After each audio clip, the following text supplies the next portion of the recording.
Now, for audience who are planning to think about getting into say sustainability and ESG, okay, the first thing that I want to understand is how is sustainability different than ESG?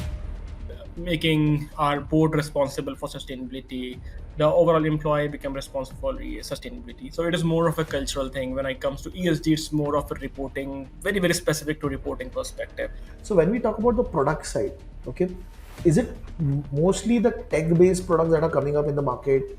And if I want to enter into the sustainability related products, so which areas are there within that space? One specific niche product is GHG accounting based products where you want to account every emissions you are doing in your company. What are the skills, tools, or certifications that anybody needs to succeed in this space? I think somebody SCR certified, it means you are at least better and knowledgeable from the crowd which is already existing right now. If you don't, Now, if suppose you would have started your journey now, today, into this space, so what would be your career progression?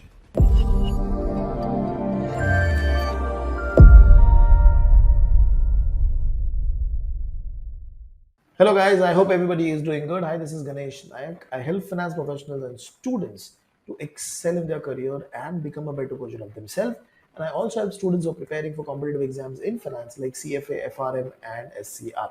Okay. And as a part of that journey, we also bring people from the industry to talk about what are the relevant roles, opportunities that are there in the finance sector. And today I'm with Farhan Jamil, and he's going to be talking about his experience into the sustainability space. What are the different roles he has seen into that area? How SCR has helped him to gain a prominence or a deep understanding into the specific subject. So, first of all, Farhan, thank you very much for taking out time and talking to us. And if you can give a brief about you in terms of your journey, that would be really helpful. yeah. No, first of all, thank Ganesh for reaching out and giving me this opportunity to talk to people. And I always love talking to people and sharing my ideas and my journey.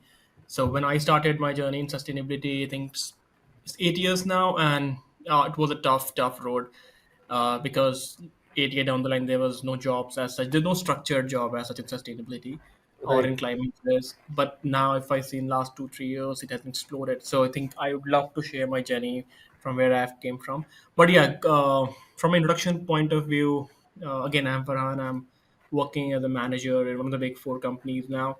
I've been in sustainability for the last 8 years, primarily around working on renewable energy, climate risk, then GHG, accounting and assurance, and working on the both side of things, both product and services. So if I give my glimpse of last three companies which I have worked for, one of them I work for working on the climate risk products, and primarily it was more on building climate risk products for renewable energy, specifically wind energy companies, in terms of how the wind generation will get affected in next 20 25 years, Okay. because of wind itself is prone to climate change. Similarly for the solar side as well, like how solar resource will come down, and then marrying that with the financial side of things so that people or investor can understand how climate risk will affect their assets. Then I moved to a company where I worked on a product side of ESG, where it is more of how company can integrate technologies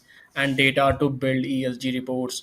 And it's all about working with the IoT data, IoT sensor data to understand like what's the energy consumption of that Okay. building, right, or what's the water consumption side of things, integrating their HR systems so that they can understand like what's the inclusions of different genders, or what's the age group, and also stuff like whatever is required in the ESG space. For last 3 years, I've been working in climate risk and sustainability space, primarily Mhm. looking into financial services sector, understanding how business, primarily in terms of banking sector, are affected by climate change or climate risk.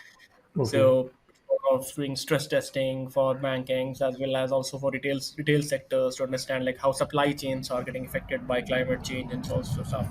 I'm also part of a lot of assurance thing, because when you do a reporting of these, you go with the public reports of your GHG or sustainability. You also need to do a assurance thing. So I also do assurance. I have a lot of experience in giving assurance over those numbers. So yeah, overall, this has been my journey, and as I mentioned, it's exciting, and I'm seeing this this whole landscape is exploring, and probably a lot more to come in next 5-10 years. Okay, interesting. And Farhan, when did you clear your SCR exam? Which year? I cleared my SCR exam, I think May last year, 2024. Okay. And so basically, because you were a part of this sustainability space, so SCR came very handy for you because it's the one of the certification that can go in the right direction for you. Now, for audience who are planning to think about getting into say sustainability and ESG, okay, the first thing that I want to understand is how is sustainability different than ESG?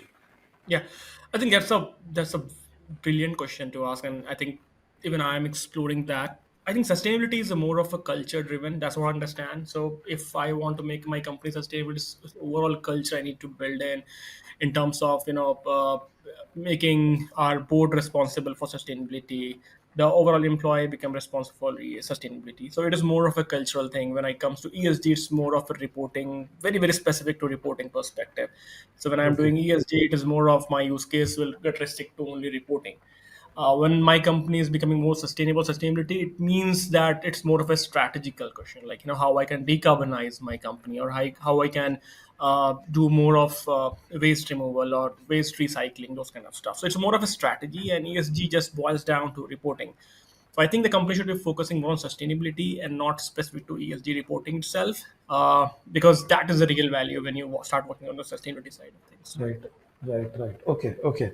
So when we talk about sustainability, so see you when I looked at your profile also, and we talked about this before the podcast also that you've worked in three different areas. So there is one product side, then there is one analytics side, and one is the consulting where you're currently right now. So when we talk about the product side, okay, is it mostly the tech-based products that are coming up in the market? And if I want to enter into the sustainability related products, so which areas are there within that space? Yeah, I think I can really clearly chalk down these product into, I think, two or three categories. One Okay, specific niche product is GHG accounting based products, where you okay, want to account every emissions you are doing in your company to more in a digital way. So okay, whether it could be scope 1 or scope 2, scope 3, you want to create everything in more data specific way, automate correct, it so that you have emission factors multiplied to those emissions, and then you have a final emission number in terms of a dashboard so that you can manage, like, in last 5 years how your emissions are going, and then also categorize between scope 1, scope 2, scope 3, so that you can manage it well. That's a very clear cut, like a lot of products right now in the company, a lot of companies have came up with the products which are specifically moving into this GHG accounting space. okay, Another space is overall ESG reporting space. So it's on like how you can automate everything while you're doing reporting services, right? Because if you look into ESG, it's environmental, social, governance. So all the three are sitting in a very different vertical of the company, right? Now, correct, if I have to pull down a report at the end of the year, it's very difficult for me to first talk to an environmental compliance manager, or somebody working in the water space, or somebody working in the pollution space, somebody working in the emission space, and somebody working in the HR space, or let's say gender equity space, somebody working in the. Now what I'll do is I'll try to create a platform where you can submit your document, you submit your reports, or maybe it can automatically pull down things from your system and then can generate some sort of report at the end of the day. So again, okay, ESG or sustainability reporting is again a very niche product area where a lot of companies are coming in, because if you look into the kind of effort it goes into building the report, it's massive. So until unless you automate it, and thanks to Gen AI, because Gen AI is then right now doing a lot of this heavy lifting in terms of creating content or generating insights for the company, like what exactly has to be built. For example, if I talk CSRD, or let's say talk about GRI standards, it come a lot of compliances, a lot of frameworks. Now, me as a hmm, ESG expert, I don't have to read each of those requirement of, let's say, GRI or CSRD or ISSB. Rather, Gen AI can do it, and it can tell me like, hey, these are 10 thing or 15 thing you have to report. But I can just go back and collect those data from my systems or squad. So okay. again, this is now in a very automation space right now. So it's saving time for the company, as well as very easy to audit and monitor. So there are products which are going to solve these problems which are available in the market. So you can Yeah, enter into those product area as an SME. yeah, Am I correct saying that? exactly. Yeah, exactly. So for sustainability experts, mm, the career is in product management side of things, or a business analyst side of thing, or domain expert side of thing, because a software developer can never understand what is sustainability or what is the definition Correct. of environmental social governance or what is carbon emissions, right? So he will develop product for you. Now if you're a domain expert, you can go into those company and make them understand, hey, this is what scope 1 is, what is scope 2 is, this is scope 3, right? And these Hmm. are the basic logical calculation you have to do, right? So Okay. those are the career where, in the product space it's moving. And third is the climate risk space, where Okay. right now it's more of a like very scientific kind of role, where somebody coming from a climate background or climate science background or environmental background, master's or PhD, can come and build out a product, so that, if I'm a asset manager, I can give you a lat and long of that location, and you can tell me like what exactly is the climate risk from both physical and transition risk side of things.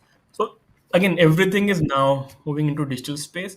So a lot of opportunities are right now they are sitting in terms of, you becoming a product manager or business analyst or domain expert to go and contribute and make an impact. Okay, interesting, interesting. And when we talk about the second type of business that you have been into, which is the analytics space. So again, there it is going to be more of a product, but it will more focus on what is the dashboard coming in, what is the report going to the senior management, Yeah, correct? yeah. And is there any predictive analytics happening which is there in the space and which somebody who's done SCR, somebody can explore also? I think predictive analytics right now, as such, in terms of AI or ML, there's not Mhm. much to do as in terms of heavy lifting.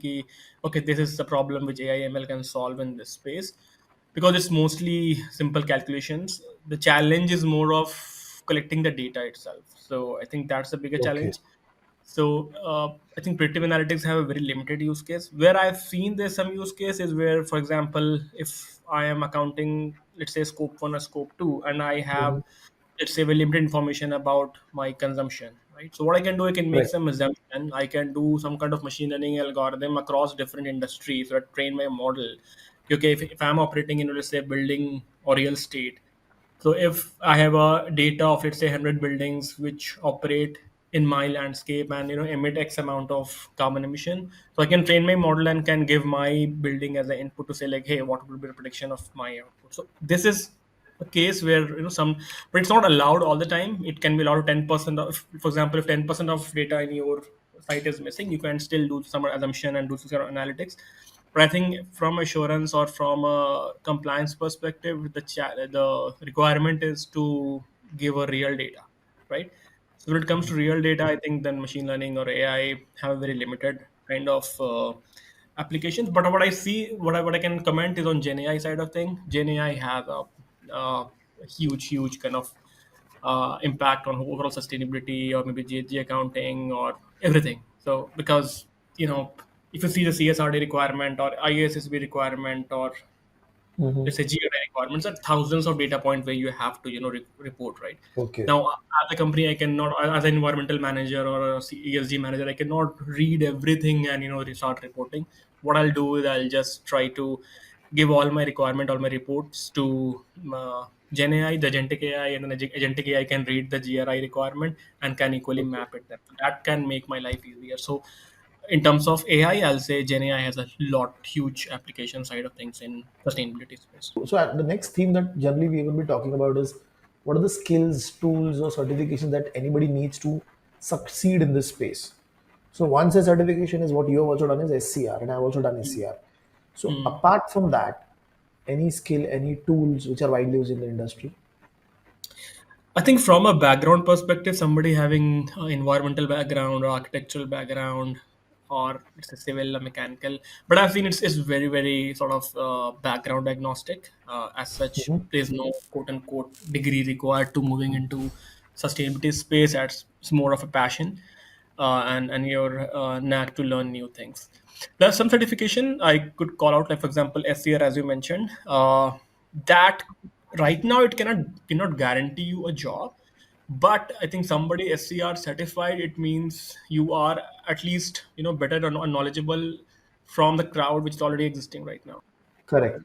from doing this kind of certification, I think SCR is a very good certification because it covers sustainability and climate risk, which Correct. right now package everything with industry is doing in sustainability. So you'll come across a lot of jargons or definitions or structures which are used in the company for sustainability and climate risk. So I think this is one of the thing which I have seen. But rather than, what you can do is you can read a lot of reports which are there. For example, GRI, TCFD reports. What is the exact requirement? What are the compliance? Correct. Go to GRI website and look into them. So I think a lot of learning can happen because a lot of things are there over the internet. I don't prefer right now to go and do all the certifications down there. At SCR is the one which I did, and that's a helpful one. But I'll not suggest to go and do all the certifications that are available. Rather, try to Okay. move into this industry and try to gain skill. And as such, there is no background or requirement or to, where company will Okay. filter out, right? So if you have a passion working in this space, write down something. For example, if you're in right now currently in a company and you have some experience in GHG, write down in your resume that I've done this. So that would be for you to be easy to move into some industry working sustainability, and then from there you can grow your skill. So Okay. that's Okay. my recommend somebody And who with want to respect move to in. tools, is there any specific tool which is used across the industry? No, as such, there's no as such tool to learn or no. I think right now being digital is important, so you must have some understanding how Gen AI work, Okay. or maybe some sort of modeling or some sort of data analysis experience like on Python or Excel. I think Excel can also work, but as such, there's no as such typical tool which the company use until unless you want to move into very niche sector. For example, I think if somebody who is into LCA, there's some definite tool of it, or if you want to move into building analytics or build green building kind of space, there are some specific tool. I'm not very aware of them, but overall in sustainability, I don't think there's a specific tool which will help you to Okay. gain more strength or more competitive than other in this space. But if you want to move into like specific sector, I would recommend like you can check. For example, as I mentioned, building analytics has some tools where they work on decarbonization or LCA. There's some specific tools where you can Tools explore available. and work. Yes. Yeah, but I Okay. think it's not something which will stop you from moving into the sector Okay. if you don't. Now, if suppose you would have started your journey now, today, into this space, so what would be your career progression into this sustainability area? Yeah, no, that's a good question, and that's exactly where I started my career. So I want to move into sustainability, and I came from mechanical engineering background and did my masters in climate energy. So for me, moving into this space was moving into renewable energy space. So if I have to open down this whole sustainability, there is space of renewable energy. So if you're coming from engineering background, for sure you can start moving into renewable energy, and then from there you can grow because most of the companies work into decarbonization and renewable energy kind of things. So that's going to be helpful. Other part is GHG. So again, if you're coming from accounting background or a finance background or you're a CA, then I think because most of these assurance or accounting work on that principle of general accounting, right? Yeah. You do sampling and those kind of stuff. So if you are from financial background or financial sector, you can easily move into sectors like GHG accounting or let's say climate risk. A lot of banks right now are opening up. So if you have any banking experience in the past, like have worked in the bank, Okay. so you can SCR can be super helpful there because SCR is designed for train you into climate risk kind of stuff. So if you are from banking or financial background, probably pick up these kind of certifications, and then I would easily have moved into doing some stress testing or climate space in banks itself. I think a lot of opportunities are there right now in Okay. that space. If I have to move into, let's say, industry and make a decarbonization or sustainability practices, let's say in retail or hospitality industry or let's say fashion industry, everyone is working in sustainability space right now. So I think it's no course is required right now. I've read like 10, 15 use cases. So for example, if I am coming from, let's say, a hospitality background, so I can read some stuff on sustainability, on hospitality, on the use cases of it, and then try applying. So what I'm trying to say is understand what's your strength area, engineering or finance or let's say project management kind of stuff. So once you understand your pillar, okay, I have some experience in the project management. So what I can do, I can become a sustainability project manager in any of the company who will manage a projects or program of sustainability across. So choose Correct. your niche and then go deeper down into it. Now understand what that company is doing. If you have any PR networking, try to connect with them and to first understand rather than just finding job, understand what are they exactly doing in the project management space, right? If you think you need some sort of certification, for example, there are other certifications available as well apart from SCR, you can do that, but don't go obsessed over it. First, understand your background, gain some couple of years of experience working here and there so that you have some domain or understanding of that industry, and then move into sustainability stage from that, of that Okay. industry in that. Because now, see, when you talked about this now, one question that quickly came to my mind is a lot of people they do SCR or they do any certification, but when they go for the interview, they don't have much to talk about because their background is not into sustainability. So, Yes. how to Yeah. make somebody or yourself make yourself interview ready in this space? Yeah, I think that's what I mentioned. Like, if you are new or fresher in this industry and you're thinking that SCR or any certification will help you crack that job, it will not going to happen. How SCR will help you if you're already into that market, it will give you a 100x boost because or 10x Okay. or 30x boost, right? Because you're already aware of how climate is. So, for example, if I was working on climate risk Hmm. for financial sectors in my latest company, and we were doing a lot of stuff on physical risk, transition risk, how that connect to the banking sector. Now, for me, SCR was a kind of brush up. So when I move into SCR, understand, then I can easily map like why I did that when I was working with the client, right? Or why client asked this question, or why client wanted to do this, or how can I recorrect my client? Okay, hey, this is not the correct way, rather this is the correct way. So Okay. SCR will give me boost there. But if I'm thinking that I can do a certification and then I think what you're saying is correct because industry right now and kind of certification or SCR is a very two different thing. So SCR will not going to teach you how that particular industry is working in that Correct. sector. It will Correct. be very generic information. The kind of question they ask in SCR is very generic or very case study based. It cover all the industry. So that's what I'm saying. If you're working in one industry, try to deep down, like understand. And every industry is right now working sustainability space. So try to deep down into like what are they working. For example, I met uh, one of my colleague who works in retail sector. So he came to me and say, "Hey, how can I move to sustainability?"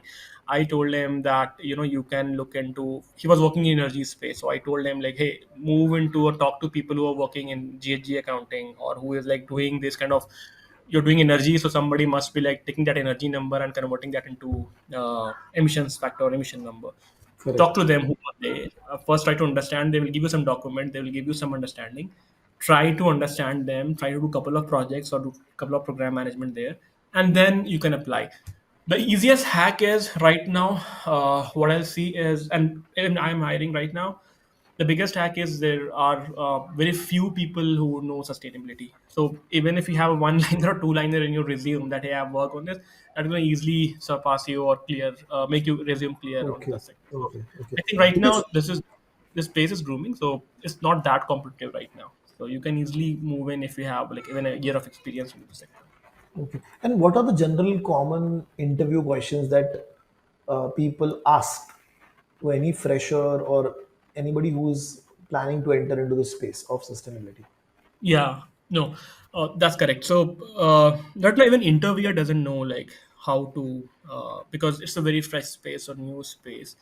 Hmm. So if I have to take an interview, I'll generally ask people like what exactly you have done in your company rather than making them understand like what I'm doing and how can you do that. So I just try to understand like if you have done some sustainability space, what are those two or three things you have done? Can you clearly chalk down and write to me like, hey, this was the process, this was the thing? Because as an interview, I want to understand what's the best practice they are following or they have followed in their Correct. company. They can come and contribute in mine because even I don't have much resource and people to scale it up. So I need people who have already done something in the past. So generally, the interview question is mostly on what you have done on sustainability. For example, if somebody is coming from climate risk background, maybe banking, so I'll just tell them, hey, this is your bank. I have 5-10 assets of my Hmm. bank. How what you will do to assess climate risk for 5 or 6 of my assets? What Okay. have you done? So this is one good question. Other question could be like, for example, if I'm in cement industry, somebody coming, let's say, from a cement industry, and they're saying that they have done decarbonization. So I can ask them like, what are the 5 or 6 principle or for steps you have followed to at least. I mean, for example, there's a lot of part of GHG inventory and then baselining, and then so what you have exactly done, what are the process you have followed, what Okay. are the different stakeholders. So it's most of like what you have done in your company, and from there we can understand gauge like what are the people understanding of sustainability space. So Okay. don't try Okay. to understand a lot of new things, because there's certifications or things will throw you a lot of new things. Not everything's are used across all the industry, right? So don't try to understand everything and try to fit any everything into. Just pick up one or two niche area and then apply, and then be very very niche and focused what exactly you have done in that space. Now if you cannot explain, then you are in trouble. But I think if you have done something, have you heard, you have made yourself deeper down to those concepts, I think you can easily clear out the interview. Okay. Interesting. And one final question: somebody who wants to change his career and wants to enter into this sustainability space, what is one advice that you will give it to him? If somebody is coming from a very, let's say, from very different background, I would Hmm. suggest like there has to be have very strong why perspective, like why they want to move into space. Because like any other domain, this domain is also expanding and exploring. So it's not that only this space has opportunity and that has not. So there has to be very strong reason or a why part, like why somebody want to move into this space. uh, so I would suggest like first try to understand like what is the reason. Are you really passionate about sustainability, or which part of sustainability? So don't just get yourself attracted by the word sustainability because it's a big universe. So there could be like, for example, if you're banking sector, you can think of okay, okay, climate risk is more analytical, more sort of mathematical. So I want to move into this space so that I have some, I can apply Correct. some formula into there. So have some why part, very very strong why part of it, and then try to gauge your background as well, like how you can create an impact. If you don't have any background, I would suggest try to do better in what you're doing right now. But if you have done something which is sustainability related, or you have some experience in the past and you can think, this is a one piece of sustainability you can pick up and do good, come and do that. So Okay. I mean, because it's not like this sustainability space will give you 10x salary or 20x salary, or it's like highly Right. salary event. It's again like a career like any other career. The only good thing is like it's impact driven. So at the end of the day, at the end of the month, you will feel that you have done something for the company. Correct. And Correct. good to share with people, and it give you that moral boost. Okay, I'm doing something in that space. So if you have a very strong but, and try to pick some missing link in your past, like Okay. okay, this can connect. Otherwise it will be very difficult to crack the job, because as I mentioned, like people will come and say like what you have done in this space. So until you have that strong answers for it, it will be very difficult for you to move to space. Okay. Interesting. Now we have one final section, which is the rapid fire segment. I will Yeah, ask you a question very fast, and you have to answer fast. Okay. sure, sure. The first question: most underrated skill in sustainability. Analytics. One must know certification besides SCR. GRI. Your go-to analytical sustainability analytical tool. Excel. Okay. Biggest misconception about sustainability career. That it is money driven, with a lot of money into the space. Okay. Future sustainability trend that excites you. Climate risk. Okay. One thing you wish you knew earlier. I think this I can't answer this question in a very rapid fire way, because I think and the reason is because this industry itself is growing, so a lot of things are coming up. Yeah, but if I have to understand few, I don't think there's, because it's a more of a linear journey. So and the Okay. industry is exploring, so there's nothing as such. Ki, hey, I mean, if I knew this, I would have done a better way. It's all about like how you're picking things in your journey and trying to connect the dots. Okay. That is where things are working out for me. Okay. A final question on this. A quote or a principle that keeps you motivated. I think one quote I always remember by Winston Churchill. It's not about sustainability, but it's more of, and in particularly in the space of Gen AI. And that quote says like this: that if you have half an hour to speak, right, you will prepare for, let's say, 5 minutes. And if you have to speak for 1 minute, you have to prepare 1 hour. right? Now that's Okay. a quote I always take on face value, and the meaning of this is, and it's very relevant for Gen AI, because uh, Gen AI can give you a lot of content, and in particular in this kind of space where we are living in, the contents are never that difficult to get, right? So if I have to prepare for a 1 minute or 2 minute thing, I have to get sit and prepare it for, let's say, half an hour or 1 hour. And that's the beauty of presentation or preparation, right? And if I have to speak Correct. for, let's say, 1 hour journey, then I think 1 minute to 2 minutes preparation can work. I think this is where, because I work with a lot of clients, so I think this is the code where I take in day out, and try to understand, like, if this is a 1 minute or 2 minute or 5 minutes of where I have to create impact, I have to prepare it for 1 hour 2 hours. So the shorter your impact window is, the higher longer you have to prepare for it. Okay, interesting, interesting. So wonderful, Farhan. I mean, this conversation is going to be really helpful for a lot of students, a lot of people who wish to make the career into sustainability space. And I really appreciate that you coming forward and talking to us, because even though there are very less people into this space, there was very less knowledge how to make a career into this space.